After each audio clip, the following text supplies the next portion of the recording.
Hi there, podcast fans. I'm Tom Gibbs. Welcome to Telegraph Audio Football Club. Today, we've got more best and worst for you. The categories are as follows: wingers, youth prospects, fouls, and press boxes. Lots to get into, so let's start right now.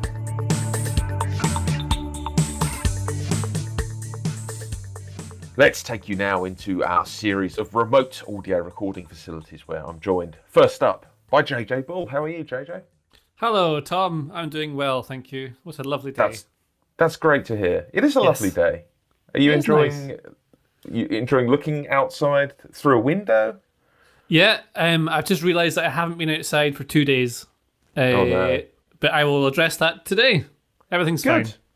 Good to know. How about you, Mina Rizuki? Are you going for your government-mandated exercise? I haven't left the house in 3 weeks. 3 weeks?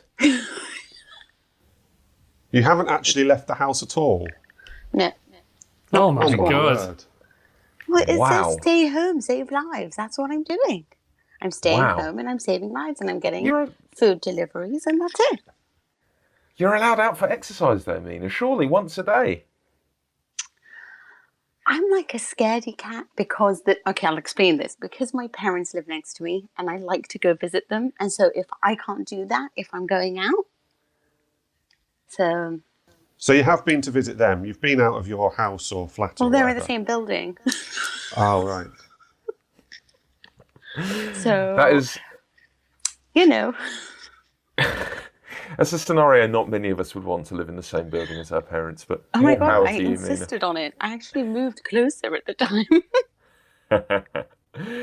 How are you, Matt Law? I'm fine. I have to get out of the house at least once a day. Well, once a day. Otherwise, I just start going a bit mental and shouting at people. Yeah, that's good. Just do an average day. Save your shouting for the podcast, Matt. You can let it all out as we get into today's categories. The first one is wingers, and you've nominated your best ever winger, Mina. I've got some questions for you, but tell us first who it is. I don't know. I mean, when I saw this, I thought the obvious answer would have to be Ronaldo, and not Cristiano Ronaldo, obviously. Like, he's not just the world's greatest winger; he's the world's greatest player, alongside Lionel Messi, obviously. And this question was put to Premier League, and they voted him as the best ever winger. As you know, he's won the Ballon d'Or 5 times. In 2008 alone, he scored 31 goals and assisted 7 goals in 34 games for Manchester United. He's won 29 major trophies. There's really very little this man cannot do.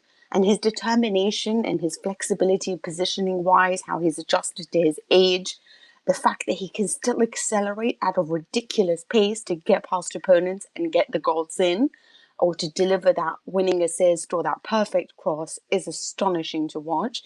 The array of flicks and tricks, and he's not always great on set pieces, I do get that. But I mean, if you're building a team and you're having a number 7, you're going to surely go for Cristiano Ronaldo. My problem with this is that you wouldn't play him on the wing, would you, Mina? You don't think so? I still would. Would you? Would you play him on the... That would still be his starting position. Really? So if Yeah. you were putting together a team, you'd start Cristiano Ronaldo on the wing? I would, yeah. And then Cool, I that's would fine, still that's have a fine. centre forward. Cool. Would you not? That's why I wouldn't pick him, because I wouldn't have him on the wing, no. Yeah, I'm the same as Matt. I think the definition of the roles is very important here. And so if it's a winger, it should be a player that plays on the wing with that side of foot. Otherwise, you're an inside forward, or you're a false winger, which is not a real winger, or a wide midfielder, which is also different to a winger. So then, have I broken the rules, JJ? Well, in that I case, don't the know. centre backs No, win for sweepers. No, because he was a I winger think for you- like a good season or so. Like when he was at Sporting Lisbon, he was really a winger, and then he was a winger at United at the start, but they moved him because he was right-footed. He always played on the left, but he did play a few games on the right as a winger. I mean, he still starts off at the right for Juve. I mean, he moves inwards. As long as you're playing him as a winger in any team you pick, Mina, I'm happy to let this through. But that's the reason why. Thank you so much for your support. It's okay. If he was an obvious winger, though, I think we'd have probably all picked him. Because if we're all saying you would pick him in the wing, then yeah, you'd probably all pick him. JJ, you've gone very trad with your pick. Who have you got? Well, when you think of wingers, the first one I always think of is Ryan Giggs, who is a proper left winger. And I think wingers kind of belong to when 4-4-2 was the formation everyone played, or a 4-5-1, something like that. So you have someone on the left who gets up the wing, puts in the ball to the box for two strikers. That was generally the formation that most teams played. And I remember growing up watching football that Ryan Giggs has seemed to be like the most famous, the best player. And I think that it's also interesting that having been a winger who relied a lot on pace and trickery, he was then able to turn into a centre midfielder later on in his career, and was also really decent there for United. How did he manage to go for so long, JJ, especially in the position which you associate very much with being young and being quick? The length of his career just seems more and more remarkable the further away we get from it. I think he's a really football intelligent player. He a lot of the stuff he did when he was younger was relying on being good at 1v1 situations. So he knew where to attack certain spaces. And there's a video with him on the Coach's Voice where he talks about how when Dennis Irwin would get the ball, Dennis Irwin's right foot is stronger. So as soon as he put the ball on his right foot, Giggs would know to go and attack the space in the left wing to get in behind him. And I think later in his career, he attributes it a lot to doing yoga and things like that, is how he's able to actually physically do it. Because he was playing really young every single week when he was about 17, 18, a proper first team mainstay. And it's that he's able to read the game and work alongside other players that is probably how he's able to do it for so long. Because when you slow down, you have to adjust your game a little bit. And that's a proper transition. But also, he had to adapt his game because United stopped playing with wingers, because they started playing with inverted wingers in a 4-3-3 or the same thing in a 4-5-1, which is sort of the same. And that's why he didn't suddenly have a left winger or a right winger. And on that point about the positions and the roles, David Beckham would be another one you associate with playing wide right, I think. But he's a wide midfielder who would hit early balls rather than a winger, who I think you have to see their winger if they take a defender one-on-one and dribble past them before crossing. That's what makes it a winger. Do you remember when Giggs first came through? It was when just straight after Lee Sharp had appeared on the scene. And I just remember that. It was around sort of 1990, 91. And that was such an exciting thing, I thought, because Lee Sharp appeared, who I think people forget how good Lee Sharp actually was to start with. I think more his downfall was to do with probably his private life and the way he looked after himself. But when he first came on the scene, I think he won Young Player of the Year and he was excellent. And then all of a sudden, within a year, Giggs, who was a couple of years younger than him, came on the scene and was even better than him. And he won Young Player of the Year the following year. And it just felt mega exciting. And then kind of Steve McManaman suddenly appeared for Liverpool too. Great days.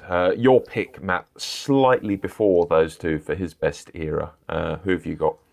Well, he probably wasn't, but his best era in England was after that. But he was winning League Uns with Olympique Marseille in the Giggs Lee Sharp era at Man United. That's true. Mine's Chris Waddle, who I actually think gets overlooked quite a lot of just how good he was. He was incredible. He won 3 League Uns at Marseille, was a European Cup runner-up there. Obviously, famously part of that England team who got to the semi-finals. But I mean, I remember him most as a fan from watching him when he came back for the start of the Premier League and went to Sheffield Wednesday. I just thought he was absolutely sensational. I used to love the way he enjoyed making players look silly. He would turn defenders back and forth to leave them on their backside 2 or 3 times when he really didn't need to.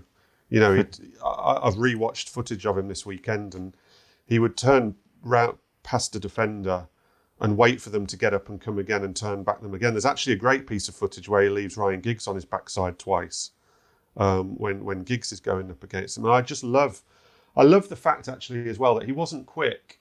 I mean, that's the thing. You always think of wingers as being fast, and he was quite tall, not very fast at all, but just had a lovely way of jinking round players and getting by them, and then either whipping a ball in or going for a top corner.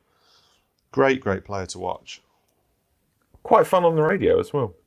Quite fun on the radio. Quite great company. I mean, I've been fortunate enough because he's on the radio to spend nights out with him. I watched Sheffield Wednesday versus Sheffield United with him last season in a Dortmund pub when I was over there covering Tottenham, and so was he for Radio 5. And I love the fact a group of Tottenham fans came in singing his name, and he set them right and said, no. My club's Sheffield Wednesday. You guys never got behind me when I was at Tottenham. And he won't have it that he's any sort of Tottenham legend. He's very much all about the Wednesday. And on that same night, he was quite drunk, and I was far more interested in talking to him about his appearance on Top of the Pops than I was his actual football. He was on, when it was him and Glenn Hoddle for Diamond Lights, he was on with the Smiths, Kim Wilde and Terence Trent D'Arby.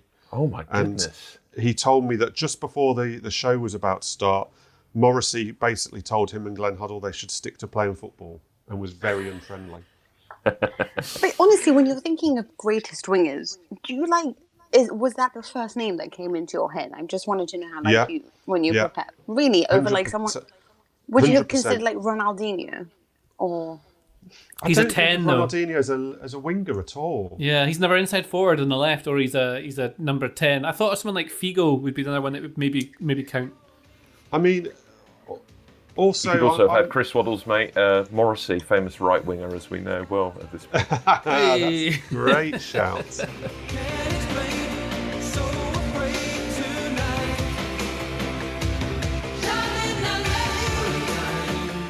He's not my nomination now. I've gone for a left winger, and Gareth Bale, when he came through properly at Spurs after that insane start to his Spurs career after he joined from Southampton, where he wasn't on a winning side for ages. And then in that 10-11 season where he just really kind of fully blossomed. And what I liked about him then was that there was no messing about. It was staying wide, beating people for pace, absolutely destroying Mike on the San Siro, although I think that was a season or two afterwards. But just as an example of how powerful someone in that slightly peripheral position could be, I'll always have very fond memories of him at that time. He was magnificent. Keane, Bale could go all the way here. Gareth Bale nearly coming out, but Bale not phased, takes the chance superbly, and Tottenham have their 2-goal margin restored. And what a young prospect they seem to have acquired from Southampton. Let's move on to our second category, which is youth prospects. And the brief here was to think about players who we all knew about for a long time before they came through. And then perhaps they became brilliant, perhaps they didn't. You sent a bunch of names over, JJ. What do all those names have in common, and who's your nomination? Well, my nomination is the first player I've seen that I didn't really know anything about before I saw him was the boy Erling Haaland, who's now at Borussia Dortmund. And within seconds of seeing him, I thought he was something special. I think I read something on Twitter that some boy from Norway had scored this amount of goals for his youth team, and then he's doing this here for the team he was at before. Is it Salzburg he was at, wasn't it? And watching him, like I say, it was clear that he's pretty special. But normally I know who these players are because I've played, as you may know, quite a bit of Football Manager in my time. And their scouting database is it's pretty amazing what it is, and actual football clubs use it as a scouting tool. They don't. I mean, that's not all they use, obviously, but because the detail that their database goes into, clubs are able to use that to identify certain players, and clubs actively look for who the wonder kids are considered on the game within the database. I mean, a lot of them already know because they all have their own data setups now, but clubs will also make sure they hide their young players so that scouts, especially Football Manager scouts, cannot see them, so that they don't get the rating high enough so other clubs poach them. That's a real thing that happens. So there's players that, I mean, growing up, Joe Cole was one that was good. Ronaldinho was a player that everyone knew was going to be huge. Mbappe, they rated really highly from the minute they saw him, and sure enough, he went big. Simon Davies was like a big player in one of them. I think it was Championship Manager 3, maybe. But Davies, like, so sure enough, he didn't become a world star like maybe you thought he would in the game, but he was like, he had a good, solid career. And this is a boy, I think he was playing for Peterborough at the time when they had him. And to be able to spot that level of talent then, and to see how many games he played in the Premier League afterwards, is quite a good sign that it works. It's always been quite an interesting piece to read these pieces about the wonder kids at Football Manager or Championship Manager or whatever who weren't ever any good. I probably was into Championship Manager for about 2 years only when I was around, I don't know, 15, 16. And I remember the one at Derby, Tonto Zola Makuku or something. Yeah, that's the one, yeah. and there was the Cherno Samba one, and there was a Swedish Kim Kallstrom. Kim Kallstrom, yeah. Jimmy Kallstrom made it to Arsenal in the end. He did. Yeah, exactly. But it's always interesting reading I read one about the Derby lad recently and was very interested in it. Cherno Samba's another one that's quite a big name. There's a lot of this, I think, is really interesting, especially actually you look at Freddie Adu. So I've been speaking to a lot of managers recently for some stuff I'm writing for for Telegraph Online, and the thing that all managers say, every single coach says, is that it doesn't really matter how talented the player is. The most important thing is their mentality. And the ones who work the hardest and want it the most ambition and the most desire to be able to fulfill that are the ones who go on. So you'll have players like Ravel Morrison, who everyone says is amazing, will be the same amount of talent as someone like Cherno Samba. So when you look at what he's actually doing at a certain level he's playing at and what you see on the pitch, if the mentality doesn't match that, they're not going to achieve that. And what you see now within the games football manager is that their mental stats are so important. If you have the player with all 20s, say, they think he's going to be the next Messi, but his determination is anything below 14, he just won't make use of it because you have to have that mental stuff to be able to do it. That's the first thing that, for example, Juve, when they come to scouting, if they have, like, for example, that's how they chose Arturo Vidal, that's how they chose Bonucci. Bonucci was like the lesser partner to Andrea Ranocchia at the time, who was the great centre-back, the upcoming one in Italy. But they just thought that Bonucci really wanted it. And so they're like, we're going to bet on him because he's so determined. He's so desperate to be the next great defender of our time. So they were like, yeah, we're going to go all for him. And he made a ton of mistakes in the beginning of his career, was always a little bit considered reckless. But mentality means everything. I mean, Zidane famously said at the time when he was about 13 or 14 that he was probably one of the poorest in his sort of age group when it came to actual technical talent, considering what was around him. But he just wanted it more, and he became Zidane. Good lesson there. Want it, become Zidane. What about you, Matt? This is a blast from the past, your name. Yeah, I mean, just before I get into the one I've actually picked, I did see Rooney in an FA Youth Cup tie. Everton actually played Villa in the FA Youth Cup final when Rooney was 16. And I mean, he was just unbelievable. I mean, he was just a bulldozer, absolute bulldozer. But did you know about him going into that game, or did you? Yeah, the first everyone. You knew about him seeing him that day. I think for about a year, people had been talking about him, and he was one of these that you did see the odd bit of clips of and stuff like that. But then you watched him, and you literally couldn't think of any way this lad wasn't going to be incredible. And in fairness, he lived up to all the hype. But the one that me, and it's a very personal choice, this is as a lad called Neil Lamptey, who his story has been retold quite a few times by various newspapers over the last year, because he's actually a really sad story. Just to give a bit of background on him, the 1991 Under-17 World Championship, Ghana won it, and he was voted best player of the tournament, age 16. Other players in that tournament were Del Piero, Veron, and Marcelo Gallardo. Yeah, so I mean, it was an incredible thing. Pelé himself, after that tournament, called him the new Pelé. So, you know, it's one thing, we've had loads of new Messis and new Maradonas and new Pelés, but I'm not convinced there's ever been one called by the guy himself. But Pelé said it himself, that this lad's the new Pelé. He went over to Belgian League, and age 16 for Anderlecht, scored 7 goals in 14 games in his first season. In the senior league, that is, youngest ever player in the Belgian League. Then moved to PSV on loan, which was weird. There was obviously something dodgy going on there. And age 17 scored 10 goals in 22 games. And his name was whirling around. And then I literally remember the day I was at school. I was 15, and I remember the day I was at school and finding out that Villa had signed him. And I think I picked up a copy of the local paper and reading about him. And I was just amazed that Villa had got this player that was called the new Pelé, and at 16, 17 was scoring all these goals. And being naive at the time, I just assumed we had actually signed the new Pelé. I was so excited. And I went to the one and only game he scored. He ended up scoring at Villa Park, which was a League Cup game against Wigan. In the same season, Villa ended up winning the League Cup. And he was incredible. He was dancing around players for fun. This game, the highlights are still on YouTube. And he scored a brilliant solo goal. He was beating men all over the place. And I mean, the whole crowd just thought, wow, what have we got? And he scored goals then in the away leg of that game, and then never scored another goal and virtually didn't play for Villa again. It's since transpired that an agent had basically took him to Villa for the commission and kind of profited from the fact that he was also illiterate through his upbringing and basically just robbed him blind. And he couldn't deal with being in England at all. It became really sad. He went over to he played for Coventry, flopped again, went over to Italy, and one of his children died. There was a big row. He wanted to take one of his children to Ghana to get them buried, the one that died, and wasn't allowed to. And he ended up giving up football. And there's been loads of interviews with him since. If you haven't really heard of him or read his story, it's an incredibly sad but incredibly, well, just an amazing story, really.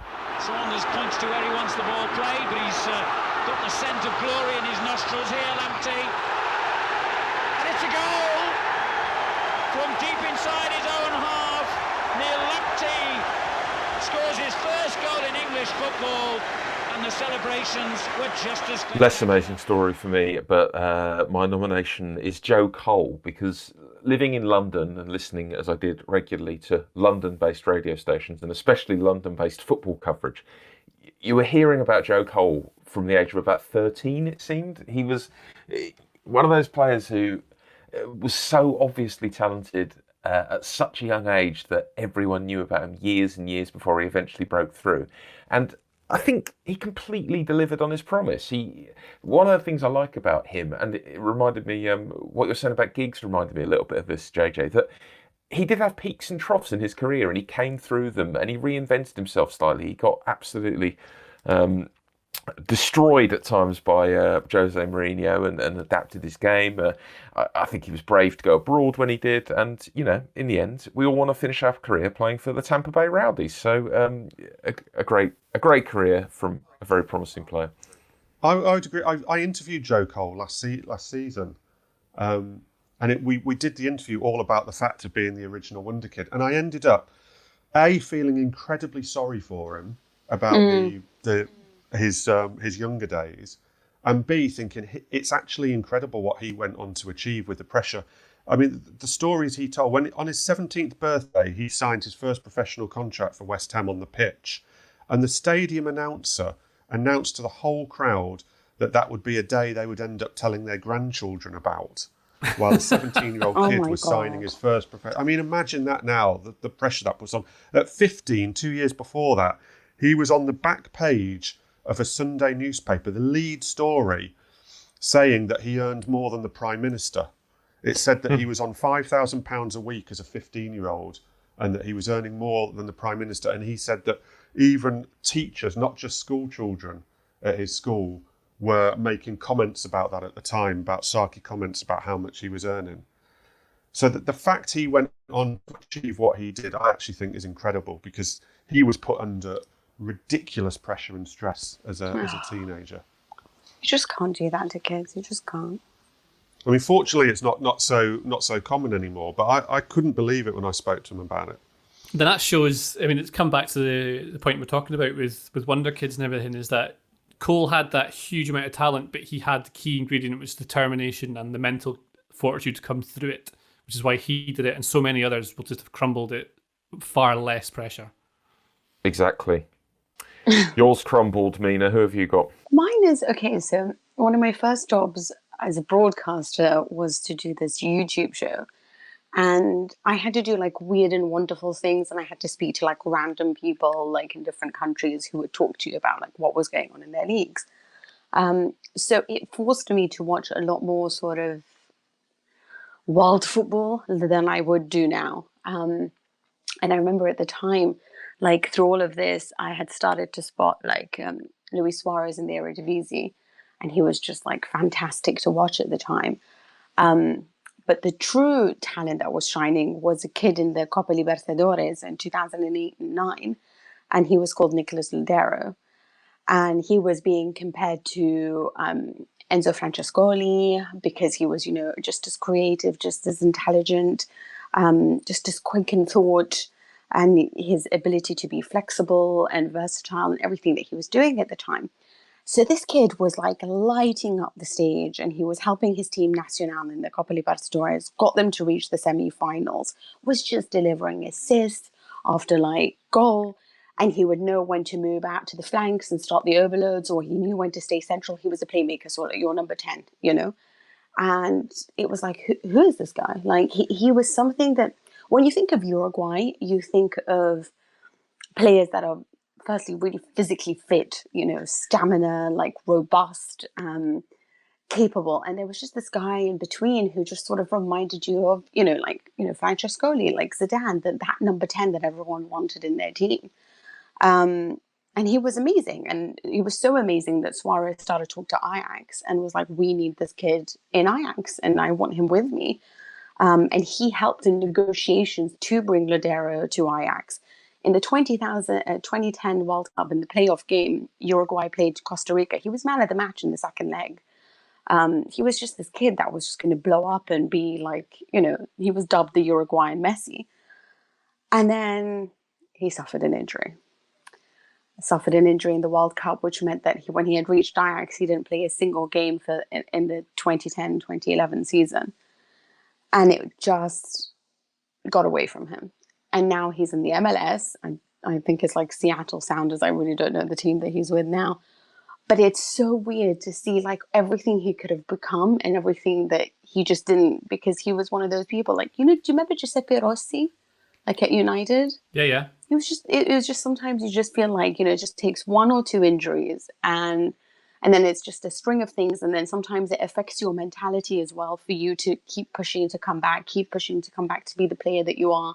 And you lose hope. And I kind of just feel like when you watch him, and he still has those moments, because like I was speaking to somebody who covers the MLS, and he's like, he still has his moments to be like really special.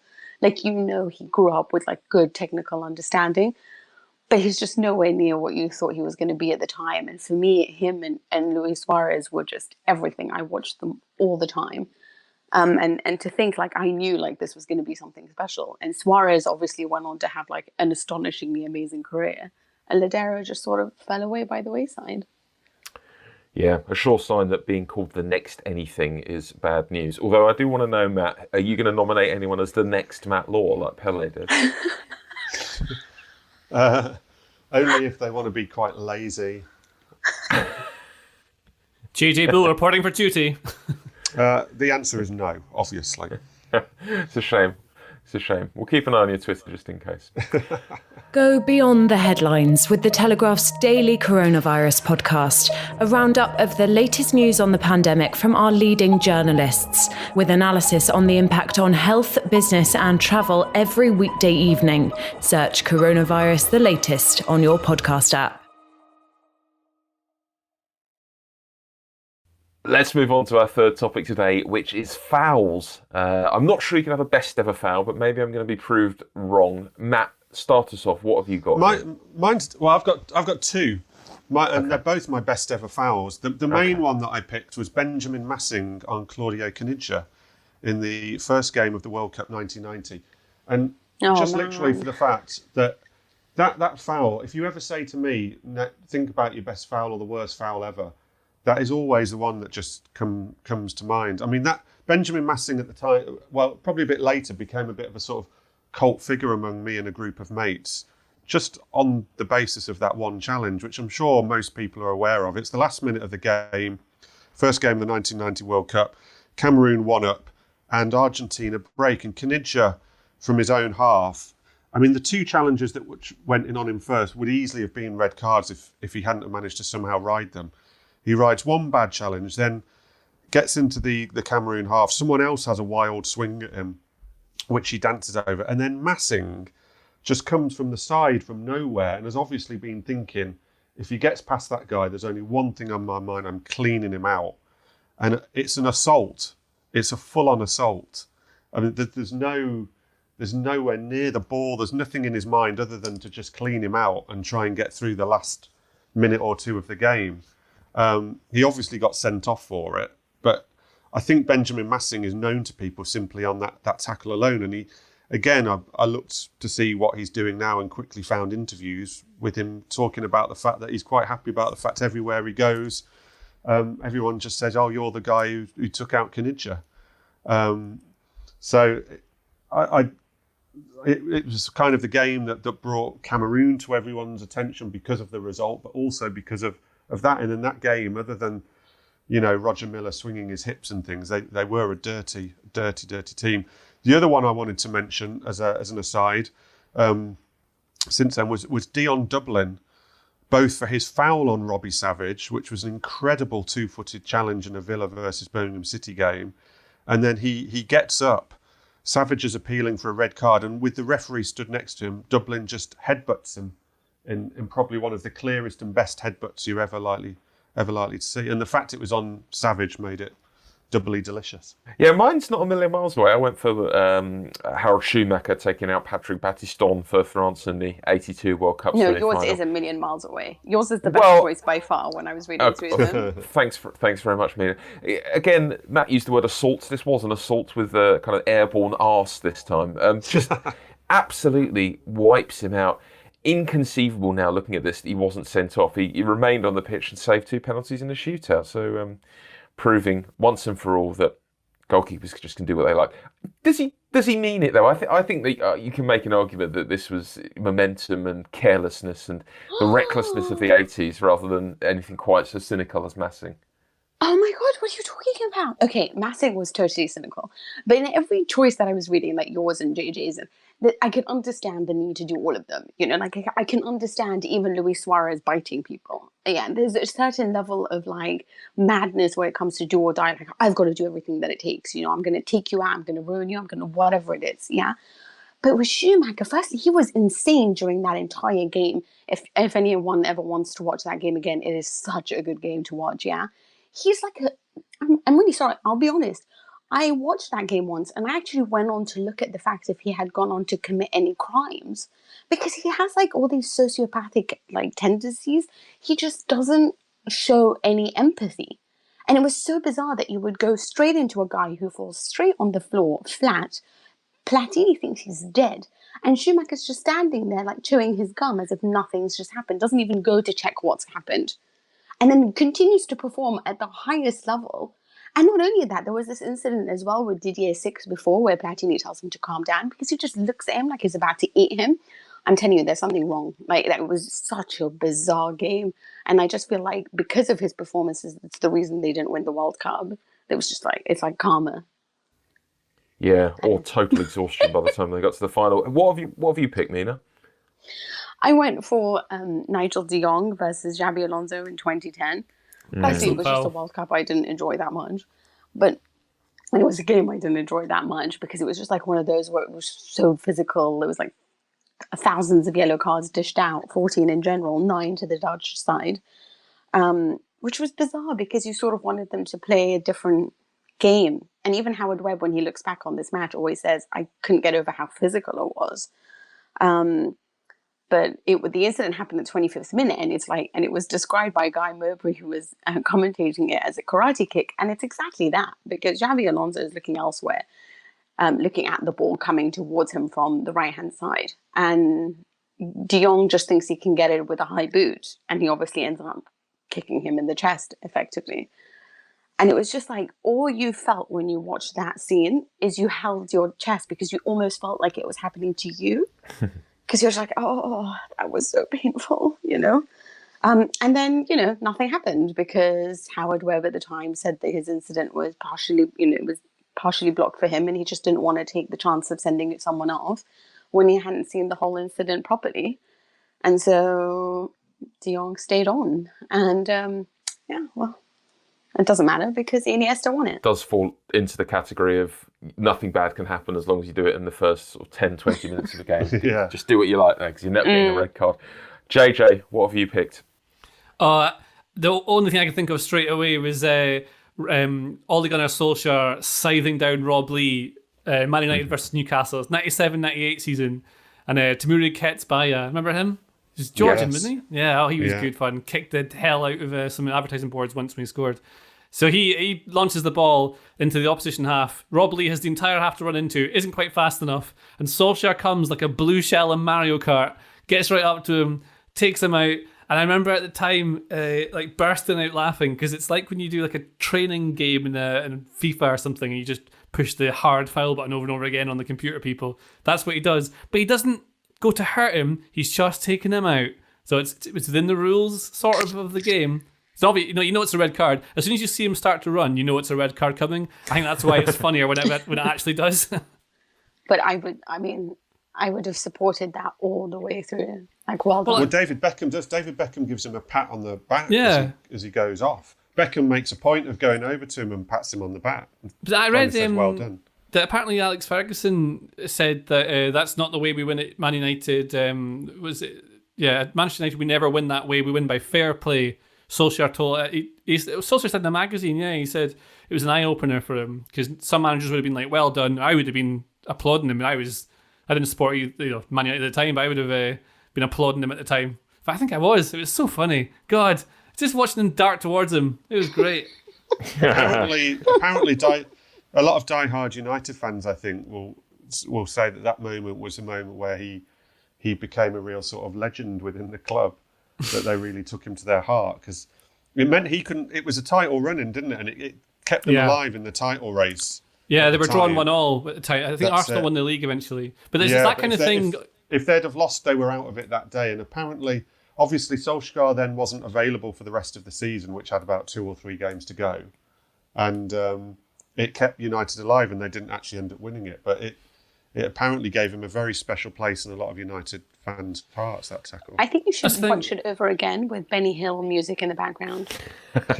Our final category today, I must admit, when it came through, when producer Joel picked it, I became incredibly sheepish, because the category is press boxes, and I'm about to expose myself as a total fraud, because I have never covered a football match professionally.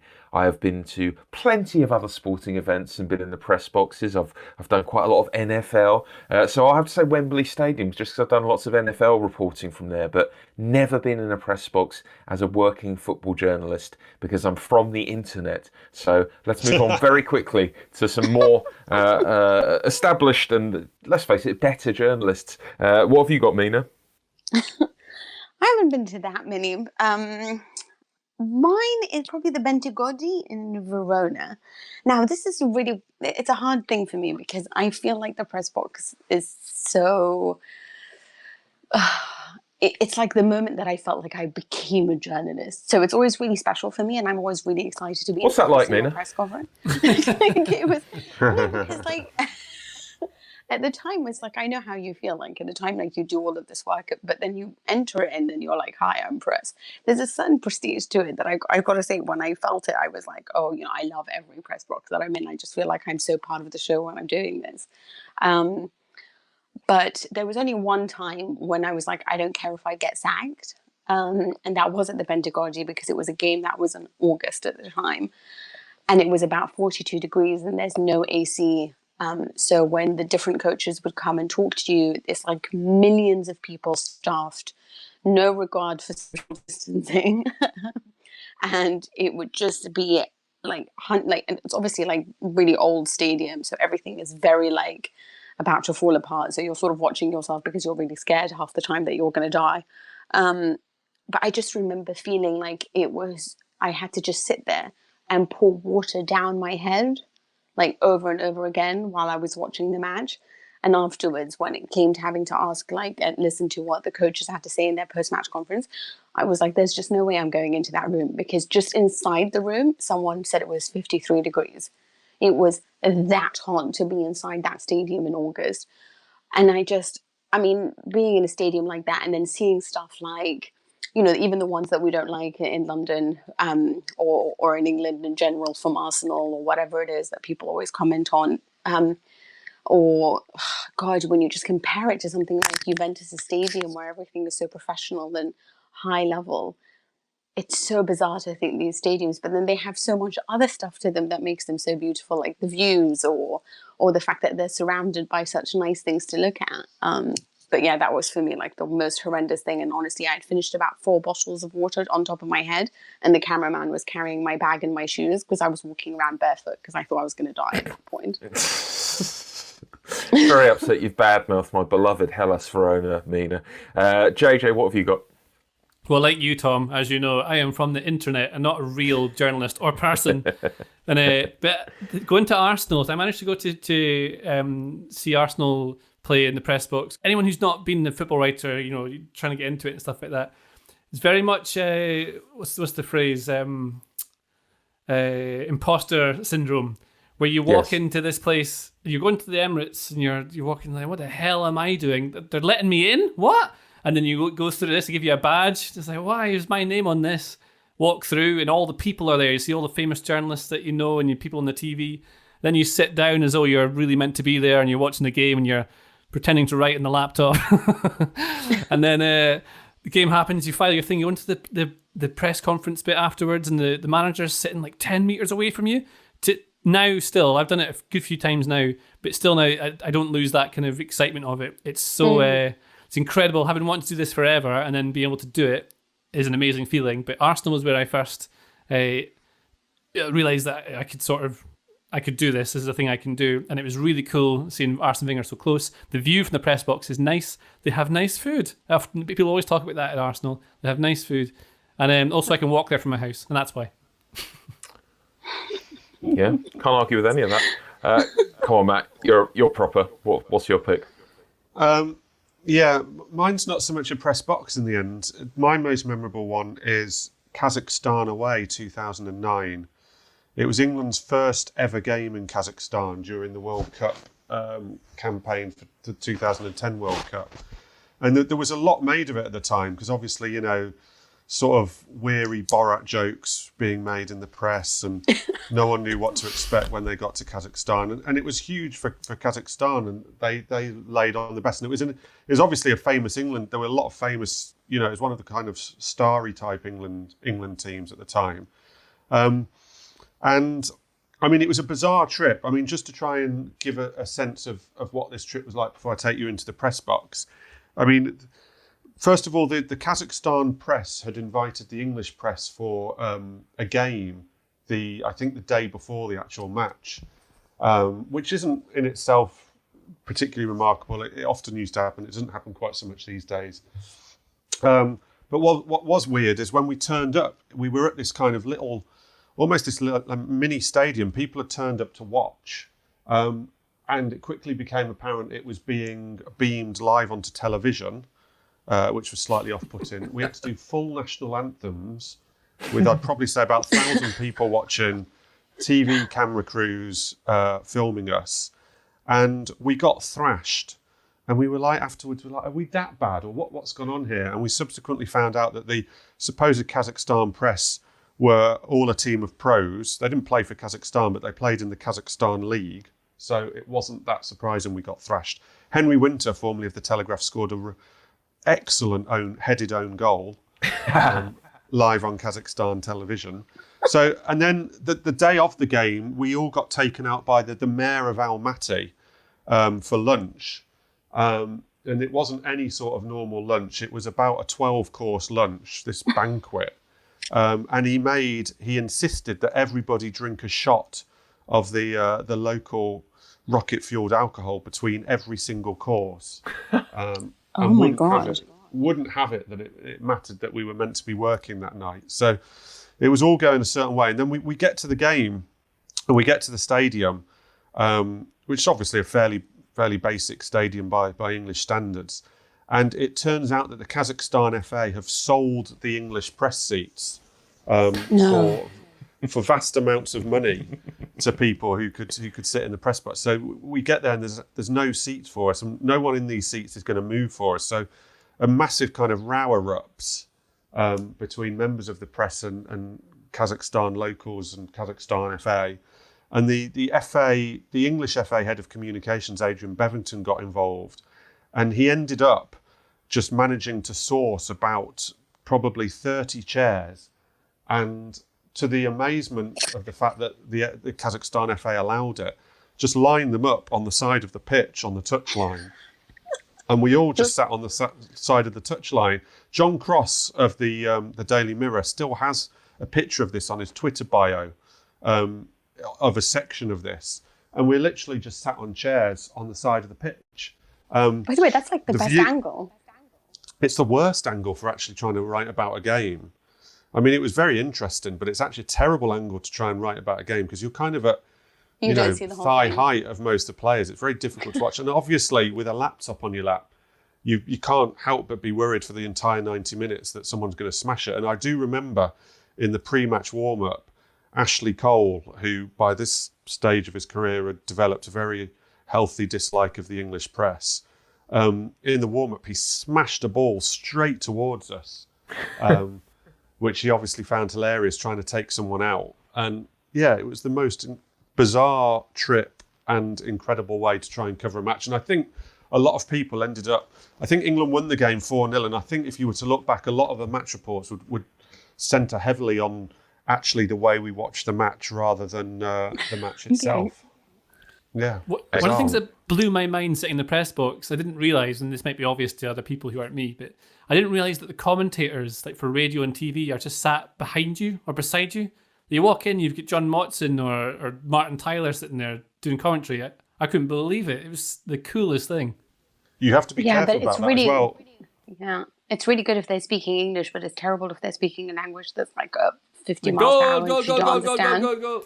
Yeah, and you don't understand it. Like I was sat next to a Chinese broadcaster for one of the UVA games, and the whole time I was like, please, like, stop talking. Like, I can't see because, like, I'm so overwhelmed by the noise coming out. You can't ask a commentator to stop talking. I know you can't. That seems an unfair request to me, Mina. That's your lot for this week. Thank you very much for listening. You can get in contact with me before next week's show at Tom with an H Gibbs on Twitter, or send us an email like Aoun Syed did. He sent us one that was about a very interesting sponsored shirt, including an Instagram link so we could all enjoy it. Thank you very much for your interest in AFCT. The address is afcpodcast@telegraph.co.uk. We'll read out the best of what you send us. Don't forget to subscribe to the podcast. Look for Telegraph Audio Football Club wherever you get your podcasts. Thanks to Joel Grove on the buttons, and thanks to you for your company. I'll talk to you again soon.